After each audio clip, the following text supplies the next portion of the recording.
Hey there, welcome to Elder Millennial. I'm Ari Jacob, your host, and today we're navigating through a cultural crossroads that's taken social media by storm. It's the Hannah Barron Saga, and this is a story where a simple video of a sporty girl in the woods spiraled into a nationwide conversation about gender norms and societal expectations. I want to talk about how the story started from a post on X, formerly known as Twitter, that seemed a bit engagement farmy, and I'll explain what that is here in a sec. But So if you haven't been on Twitter, you may not know that Elon has started this incentive program where if you get 15 million engagements, you get a share of the ad revenue. So I've been seeing checks from like hundreds of dollars, thousands of dollars, and that has people acting up basically over there because you are incentivized to get engagements. However, you can get engagements. That includes rage baiting people. That includes just commenting very low quality things on posts that you know are going to get blown up.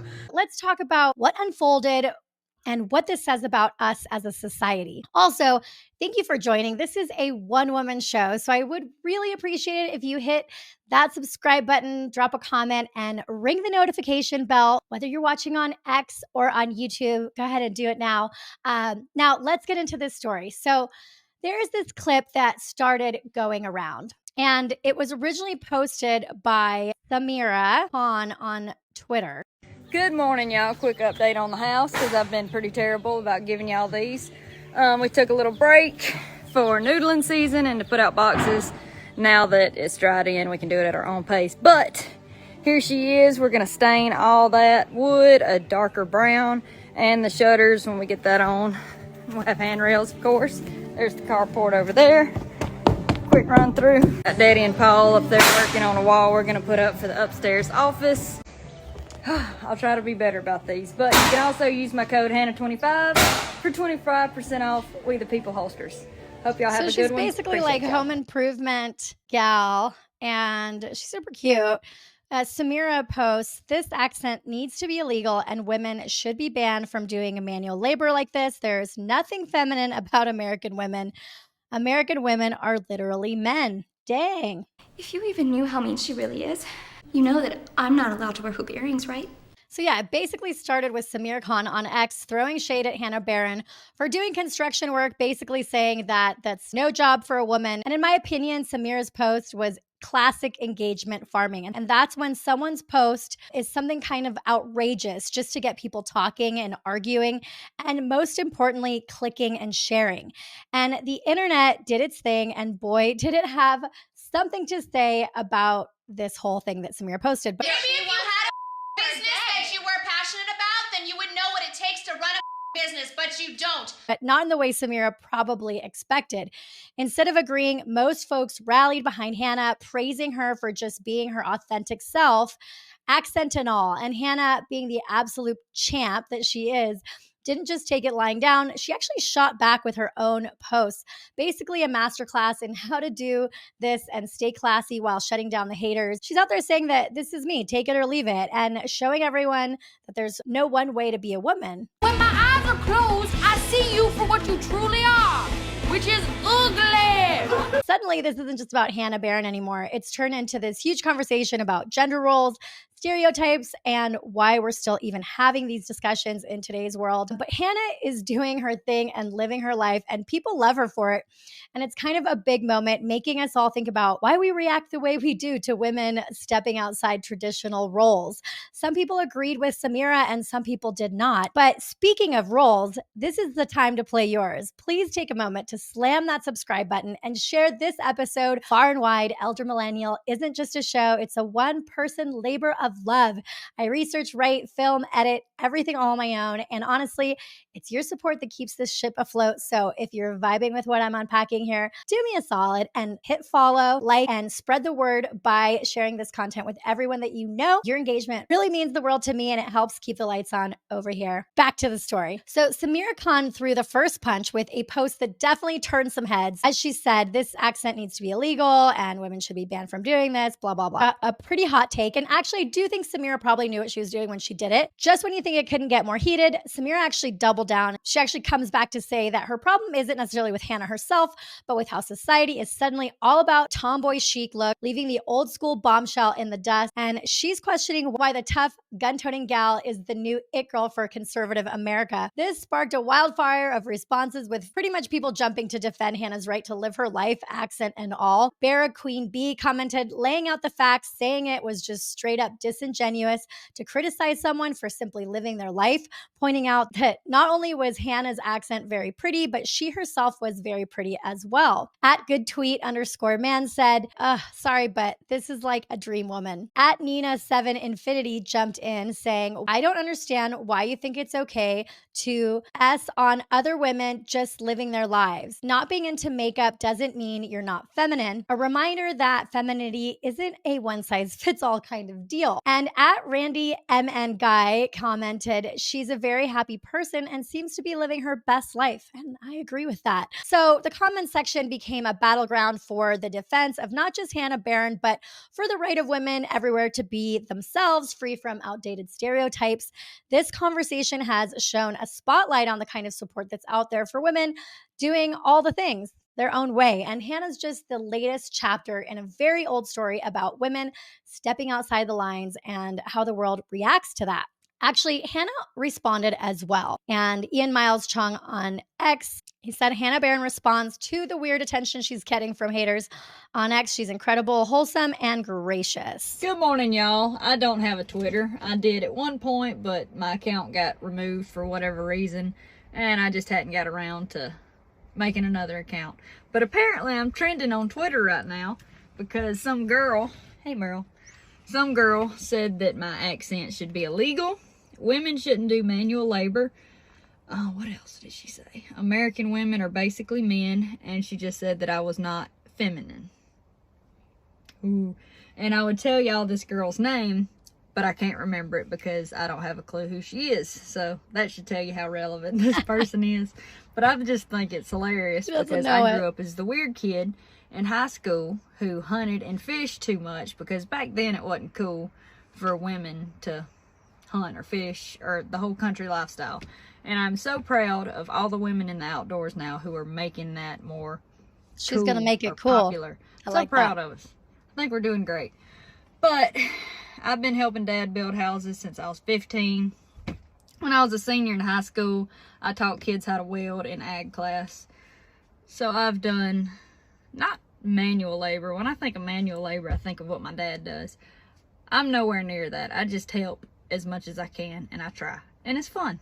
And there's nothing wrong with that. There's a lot of blue-collar women out there who are also feminine. And so I just think that you should embrace your own individuality. You should be yourself. And don't worry about what anybody else said, because these folks talking about me and think they're going to offend me, that ship sailed a long time ago. I've been getting picked on my whole life. I grew up around men.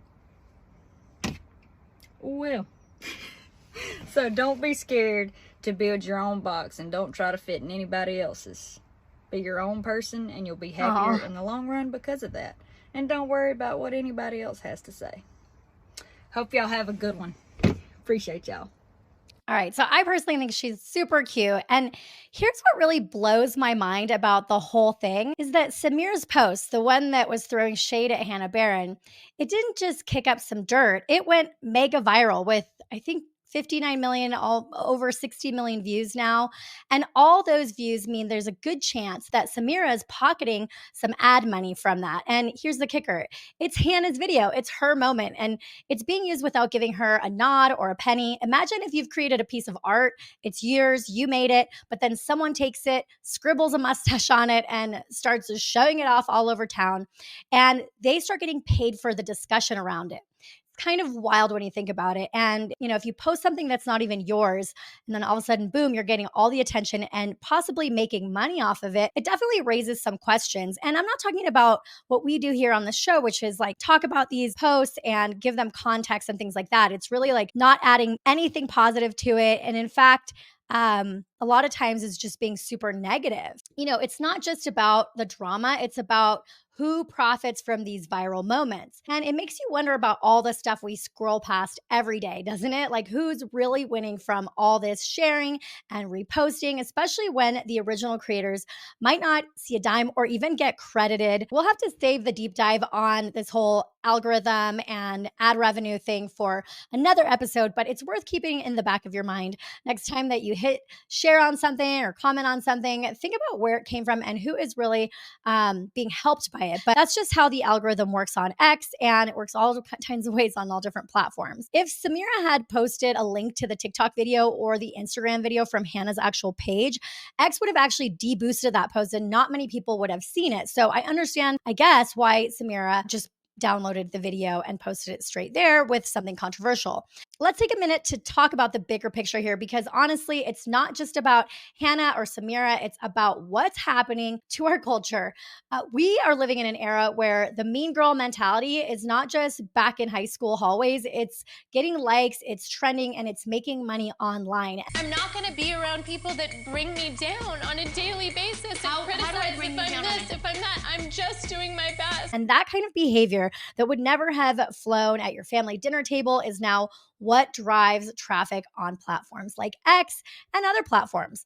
But here's the silver lining, and I'm all about finding that silver lining, guys. Karma, that old friend of ours that has a funny way of balancing the scales. Isn't karma where if you do something bad, bad things happen to you? While Samira's posts went viral, sparking all kinds of debate, Hannah's positivity, her genuine vibe on Instagram and TikTok, it's also catching waves. And those waves, they're turning into a tsunami of support, millions of views. I checked her Instagram and TikTok, and hopefully a tidal wave of cash and brand deals are coming her way. Because let's be real, happiness, authenticity, the joy of living life your way, that's the kind of content that I believe deserves to go viral. And Samira, who follows me, girl, if you're listening to this, it's not shade on you personally, but I know you're playing the game that X has set up for you. Samira is giving the algorithm exactly what it wants and what it's programmed to spotlight: controversy, conflicts, and dunks. But what is it really doing to define us as a culture? I'll give Hannah the last word here because she has actually created an account on X. This is what she has to say. Good morning, y'all. After all the craziness on Twitter, or X, I figured I would actually make an account. I could not use my original handle, Hannah Barron 96, like I have across all platforms, because Twitter suspended my account. Still don't know why. I tried to get it back, and they said no. So I made a new account that is Hannah Barron 96 with an underscore behind it. So Hannah Barron 96 underscore is my only Twitter account. There are some fake ones out there, and they're not me. And they got a bunch of followers too, but they're not me. My only account on Twitter, or X, is Hannah Barron 96 underscore. So don't be fooled by the fake ones. Appreciate y'all. We really need to ask ourselves, is this the kind of behavior we want to reward? That negativity, that dunking on people all the time. I get it if it's politics, whatever, but if you're tired of the online dunk fest and you're craving more content that celebrates life's real joyful moments, even our nostalgia, if you're a millennial like me, then hit that like button and share this episode. Let's steer this conversation in a new direction. Let's not forget what today's story has taught us, that the internet is going to internet with all its drama and algorithms, but at the end of the day, we have the power to uplift the content that resonates with us and that inspires us. And yes, that makes us happy. So go out there and make your own waves. And who knows, maybe the next viral sensation will be about the good in the world. I'm Ari Jacob. We can hope, right? And this has been Elder Millennial. Keep it real out there until next time. And remember, be the kind of person you want to meet in real life online. Does that make sense? Be the kind of person in real life online. You know what I'm saying. This is Elder Millennial. I'll see you guys next time.